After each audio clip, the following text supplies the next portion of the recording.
Hello guys, welcome to our YouTube channel, and today we are going to learn how to log into our Employee ADP portal. So let's get started.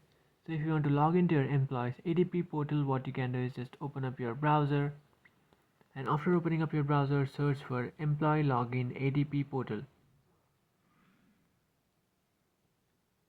And after searching for that, here you can find this first option which says ADP Portal. Just tap on that. And after tapping on that option, you will come up to this page, and after coming up to this page, now you have to enter your user ID. And after entering your user ID, now what you can do is just after entering your user ID, now what you can do is just tap on next. And after tapping on next, now you have to enter your password. So just simply enter your password. And after entering your password, just tap on sign in, and after tapping on sign in, you will successfully sign into your account. So that's it guys, this is how to log into your Employee ADP portal. If you find this video helpful, don't forget to like and subscribe to our channel. If you have any doubts, feel free to comment below. Thanks for watching.